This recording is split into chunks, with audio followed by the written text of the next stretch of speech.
गुंजन की चीख पूरी ट्रेन में गूंज उठी। उसकी आंखें डर से फैल चुकी थीं। वो पीछे हटने की कोशिश करती है, लेकिन उसके पैर जैसे ज़मीन से चिपक गए थे। चुड़ैल की आंखें लाल आग की तरह जल रही थीं। वो धीरे धीरे गुंजन के करीब आने लगी। उसकी हंसी पूरे डिब्बे में गूंज रही थी। हा हा हा हा। गुंजन कांपती हुई आवाज में बोली, तुम कौन हो? चुड़ैल झुककर उसके बिल्कुल पास आ गई और फुसफुसाई, मैं वही हूं जिससे सब डरते हैं। गुंजन के हाथ से पैसे नीचे गिर गए। उसका पूरा शरीर कांप रहा था। तभी चुड़ैल ने उसका हाथ पकड़ लिया। उसका स्पर्श बर्फ की तरह ठंडा था। गुंजन जोर से चिल्लाई, बचाओ! लेकिन पूरी ट्रेन में कोई नहीं हिला। वो बूढ़ा आदमी और बूढ़ी औरत दोनों आंखें बंद किए बैठे रहे, जैसे उन्होंने कुछ सुना ही ना हो।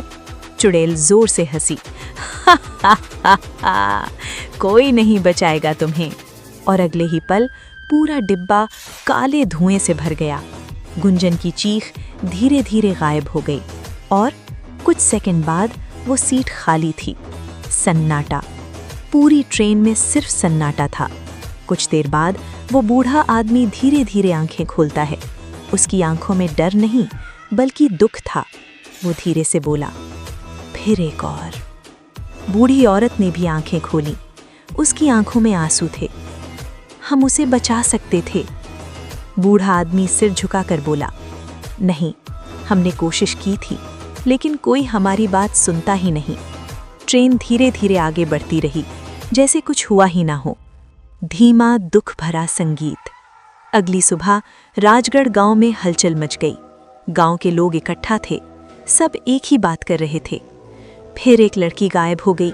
कल रात वाली ट्रेन से ये तीसरा महीना है और अब तक 20 लोग गायब हो चुके हैं।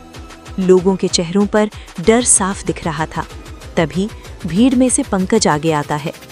ये कोई साधारण बात नहीं है, उस ट्रेन में कुछ बहुत खतरनाक है। एक आदमी बोला, हमने तो सुना है चुड़ैल है।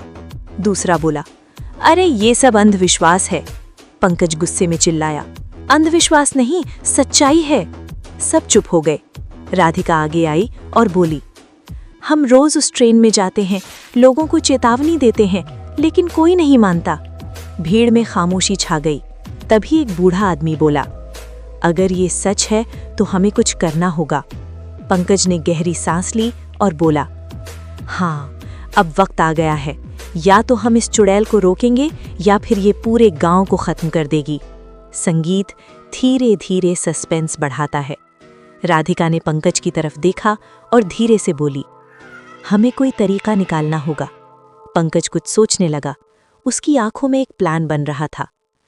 अगर लोग उसकी भेलपुरी ही नहीं खरीदेंगे तो वो किसी को नुकसान नहीं पहुंचा पाएगी। राधिका की आंखें चमक उठीं। मतलब? पंकज बोला, मतलब हम उससे पहले सबको खिला देंगे ताकि कोई भूखा ना रहे और कोई उसकी भेलपुरी ना खरीदे।